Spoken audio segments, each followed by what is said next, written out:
it is Ash here coming at you today in Clash Royale. Thank you for joining me today. I am joined by Indes. He's the head coach of the Outplayed Esports org. I was actually hit up the other day by trainer Guard, and he told me, dude, get this guy on with this deck. It's one of my favorite decks right now in the game. It's a fun, fast cycle deck to play. He's rattled off a few Grand Challenge wins with this cycle Fisherman, Magic, Archer, Hog Rider deck, and today we're going to be trying to pull off his third Grand Challenge in a row using this deck. It's really fun to play. It should help a lot of you guys out if you're going for the Play 25 Fisherman's Quest. It's a really effective and fun deck. But let me ask you guys this question. After the Fisherman buff, do you think that he is viable, usable, playable, and will he be meta? That's my question to you guys. I'm still inclined personally to say no. It's weird, right? He's better. He's better. There's no doubt about that. He's still a unique and interesting card, but at the same time, I still feel like he needs to target air. I don't know, you know, I don't want to I haven't play tested him against air, right? It might even be worse. It might be one of those weird situations like Expo where targeting air is actually worse for the card as it was in the very beginning of the game. But my hunch still says that he needs to target air units. But that's not to say he can't be useful in a deck like this. And you can see we have not even played him, and that's the first pro tip I'm going to tell you guys from Indes in today's video. Against Lava Loon and against Graveyard, he really does not play the Fisherman. And that illustrates one of the issues still with Fisherman. So in a way, I'm not too happy that this is our first match of the game here. Look at this counter. Just mitigating that damage there. You're just using Bats and Ice Spirit. The cycle cards have so much value in this 2.8 Hog, Magic Archer, Fisherman cycle deck. But back to the Fisherman, right? Against Graveyard and Lava Loon, or Lava Hound, Lava Clone, Lava anything, you're pretty much not using him. You know, you can maybe get a miner pulled to the King Tower using the Fisherman in the back if they put the miner in the back of the tower. But other than that, he does represent somewhat of a dead card in some certain key matchups. So let's talk about the psychability and the psychability. Is that a word? I'm gonna go with it. I'm gonna go with it. I shouldn't have stopped myself. I should have just had confidence, right? The psychability of the card Fisherman, guys. A big no-no. Tip number 2 for you guys in this deck is he is not a cycle card. It's a cycle deck, but he's not a cycle card, meaning that he is never a card that Indes suggests using in back of your King Tower.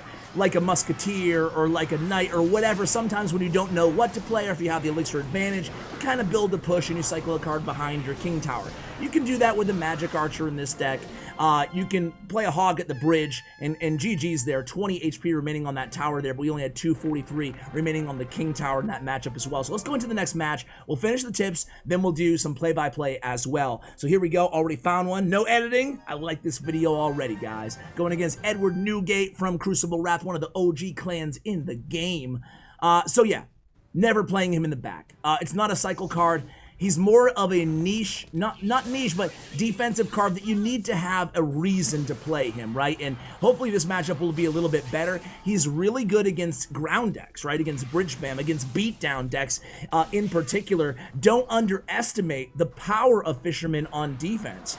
He can act as kind of a building card, pulling a distraction building card in the sense that he will pull building targeting cards away from the towers, such as a Hog Rider, such as a Battle Ram in this case, and against this deck, which will be a much better matchup to see the power of him defensively. Here in a 4-for-4 trade, he counters the Dark Prince. Now, another way you can use him is as on a counter push, the Fisherman in this deck, and that's another tip that he gave me. He said that sometimes after a successful defense, he'll go in with the Hog, especially against cards like Mini P.E.K.K.A. and Lumberjack, that people will use to counter your Hog Rider. The Fisherman will pull them away from the Hog and then use his stun ability to buy that Hog a few extra hits, make your opponent force some more elixir out of your opponent on defense there. So that's another way that you can use him. Overall, this is a fast and aggressive deck, so play it accordingly. And the last tip from Indes for you guys is don't be afraid to use your Magic Archer for that extra chip damage. Magic Archer at the bridge on defense or on offense defense is definitely a really key way of using him. Now, Magic Archer, guys, geez, like, talk about a card who has taken a huge step up in the meta. Currently, at the time of this recording, which is the same day I'm going to release it in 2 hours, Magic Archer has the number 4 win rate in the entire game in Grand Challenges at tournament level standard. Obviously, a lot of people still haven't leveled him up all the way to play on ladder, but the win rates are insane right now on Magic Archer. Just, have you guys tried him yet? I mean, you can't really notice the difference in his hit speed, but I'll tell you what, the difference in his damage is palpable. You can feel it, you know, as soon as you play him. If you haven't yet, give it a try. Hog Rider there does not stymie that Dark Prince, but I think you guys will have a lot of success with Magic Archer, even if he's not all the way leveled up. Anyway, here we do take some damage to that right tower, but somewhat mitigated by that Fisherman pulling the Battle Ram away from the tower. And then again, the Fisherman on defense here doing a really good job cleaning up. There you're starting to see the power of the Fisherman. And here we go again. It's going to be a P.E.K.K.A. Dark Prince push. We go ahead and try to kite that Dark Prince with the Hog, but again, does not work there. Meanwhile, on defense, we could have a problem, but again, getting value out of our small cards, kiting the Dark Prince, kind of kiting the Dark Prince. The new P.E.K.K.A. range really, evading that kite for the opponent there. But now we have the guards and the Ice Golem again. Just look at all these guards and bats and Ice Golem, all the cheap cards in this deck. I mean, make it really difficult for the opponent to strike. And look at this, guys. Magic Archer connects for 3 hits, I believe, on that left tower, and then Log goes in. GG's, another victory for Indes there. That time, Fisherman really proving his power on the defensive side of the arena. Let's go into the next match. All right, guys, inside the next match here against Dealey. So far, 2 quick victories. This time, we're able to evade that Furnace there with the Hog Rider, score 1 hit on that left tower, Mega Minion down, and then we snipe, well, we try to snipe with the Magic Archer. Didn't really work out there, but again, showing the new damage of the Magic Archer, able to take down that Mega Minion. Now doing work against that Musketeer. Staying alive to do some work against the Furnace again. The unstoppable Magic Archer here, ladies and gentlemen. Just insane value there out of that 1 card. Is he going to hit the tower too here? Maybe. We go opposite lane with the Hog Rider in the bats. Barbarians come down from the opponent. Magic Archer still alive, now doing damage to the tower, doing a heck of a lot of damage to that left tower, taking it down to 17-15. Sorry guys, it is 7:45 a.m. You can maybe tell my vocal cords are not warmed up yet. When you get to be old like me, you know, you need a little warm-up, aka like 10 hours into the day before you can actually speak clearly. Anyway, here comes guards to protect the Magic Archer, again getting a ton of value from the Magic Archer, absolutely decimating that Furnace, and now putting in some work here against the Mega Minion. Will stay alive, maybe for a couple hits against this tower, now with the Hog essentially tanking for the Magic Archer, and Magic Archer again! Man, this is supposed to be a video about the Fisherman, but Magic Archer clearly, in this matchup at least, Fisherman hasn't even been played yet in this matchup yet.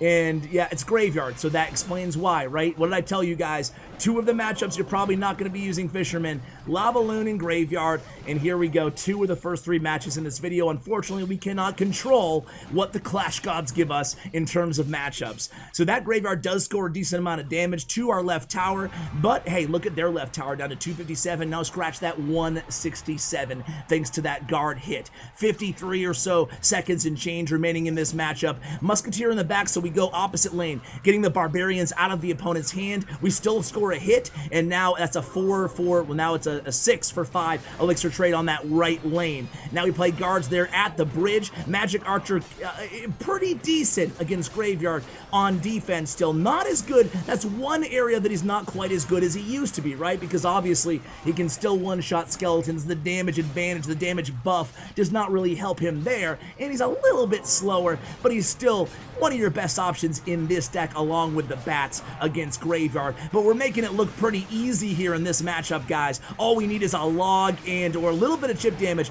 on that left tower. The log is down. Now the tower is down. Magic Archer connects. Magic Archer again providing a ton of value there. And GG's. Boom. That's 3 in a row, guys. Let's go into the next match. All right, guys, here we go again. Spectros. Another Crucible Wrather here. Dominating Grand Challenges. This is going for 12 wins. So we'll see how we do here. Yet to experience a loss in today's video. Again, just showing the power of this deck. And you'll notice those last two matchups, right? Or not the last two, but two of the last three didn't even play the Fisherman. But again, we're not forcing the issue here. We're not cycling it for no reason in matchups where he doesn't really have that power. This deck can hold its own defensively without the Fisherman in matchups where you don't need him, which is one of the reasons he fits in such a fast cycle deck like this. So here we go. Zappy's Sparky. What? Zappy's Sparky deck. Okay. Zappy's another one of those cards that maybe needs a little love. Let's see what we do. We have guards in hand. Now we have Ice Spirit. Now guards? No, don't even need the guards. Magic Archer in the tower, solo that Sparky. Now Goblin Cage, the #1 card in the game. Speaking of Magic Archer, Goblin Cage, dude. That's a card that we'll have a guest on in a day or two who actually calls for a nerf, believe it or not, on the Goblin Cage. Me, I'm kind of excited that it's actually really good.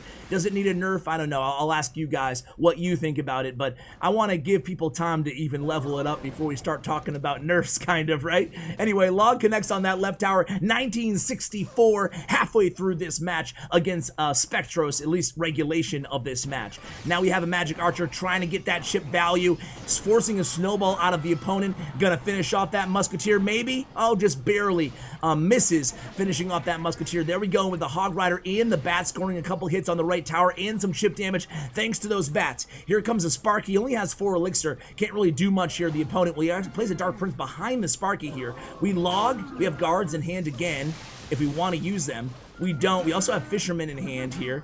And again, just nice cleanup there, utilizing the guards and the Ice Golem. So at this point, I'm going to ask you guys the question that maybe some of you guys are asking is this deck just amazing? Well, here's Fisherman, cycled same lane as the Muskie. Is this deck just really good despite the Fisherman? Or is it really good with the Fisherman? Is there a card that might be better in this deck?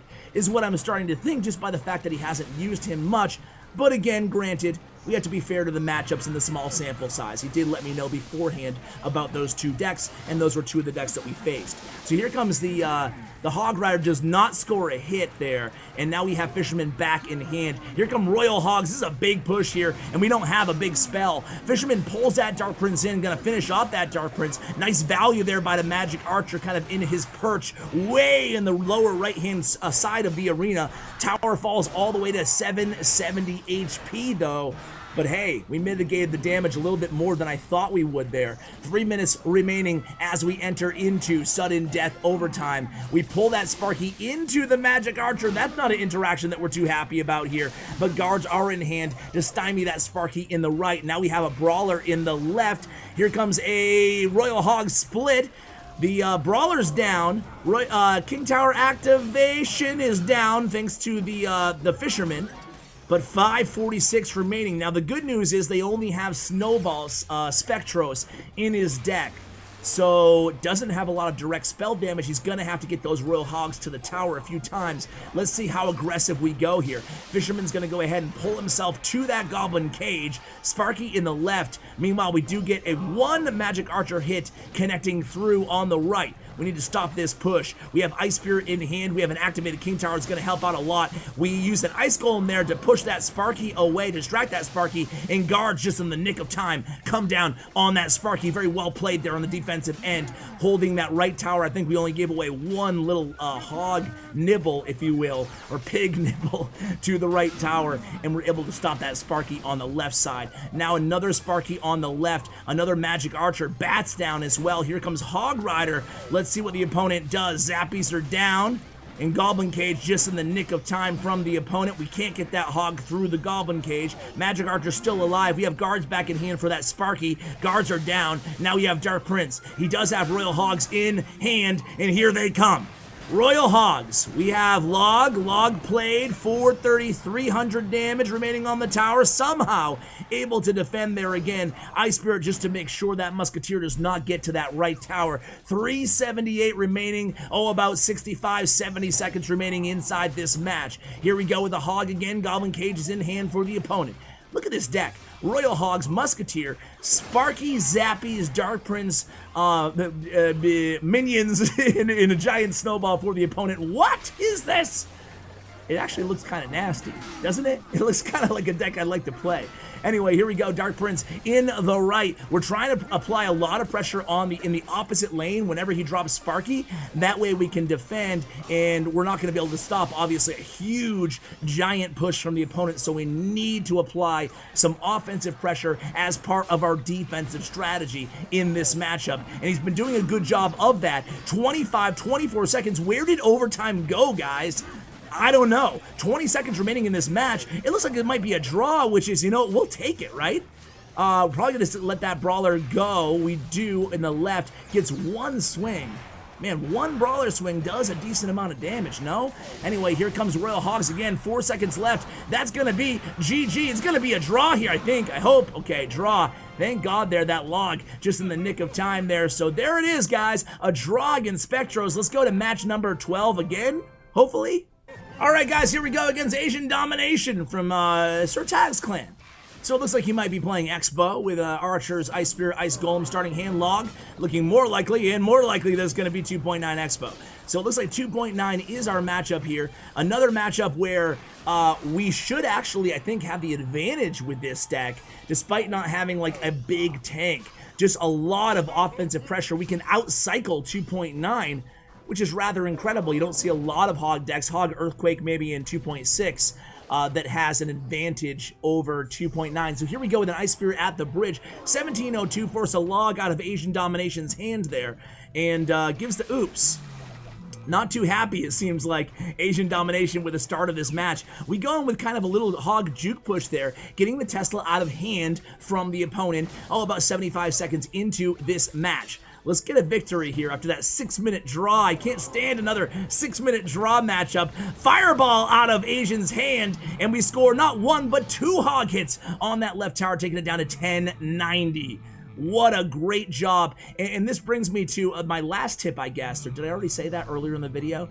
One of my last tips here from Indes is single elixir is your time to shine, baby. Using this deck, go aggressive in single elixir, and you can see that definitely being played out inside this matchup. So here comes Fisherman for that Expo. He's going to go ahead and stun that Expo temporarily, but we're not able to get that Ice Golem down in time. Get a little bit of log value, and then Magic Archer trying to shoot through that Expo to the tower. Finally does successfully, scores 3 hits there, and now has the Ice Golem in front to tank for him. Now we score more damage thanks to that Magic Archer in the left. We have the Hog in the bats, knowing that Tesla was in hand, but we're not going to get that Hog to the tower there.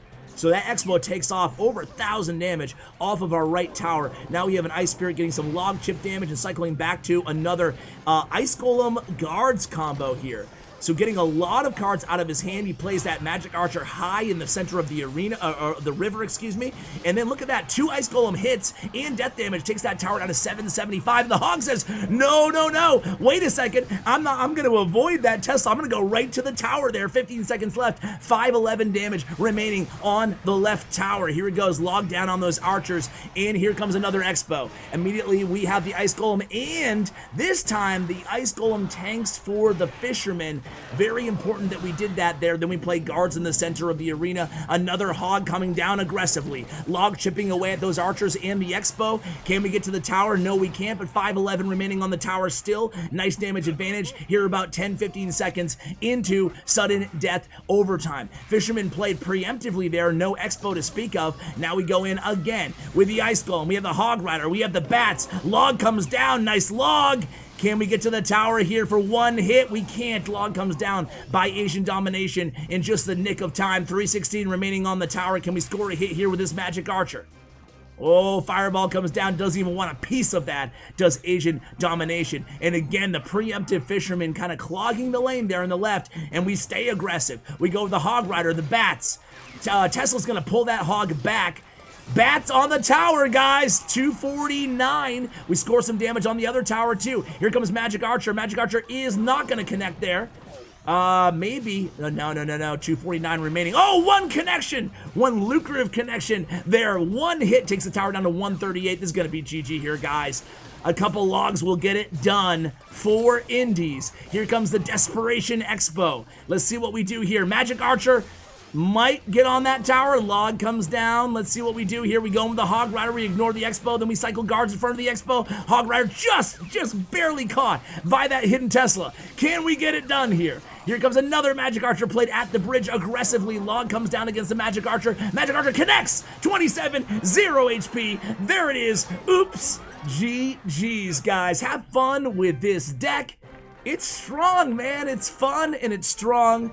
And you know what? What else can you ask for in a Clash Royale deck? So huge shout out again to Indes, our pro today on the channel, and outplayed his team that he's the head coach for. Guys, thank you so much for watching. Check out Indes' stats and player profile. 3 grand challenges in a row. Thanks to statsroyale.com. That link will be in the show notes below, along with his social media. And of course, my YouTube partner, Bren Chong. Huge shout out to him. Huge shout out to you guys for watching till the end of my video. I really appreciate it, guys. And as always, take care, guys.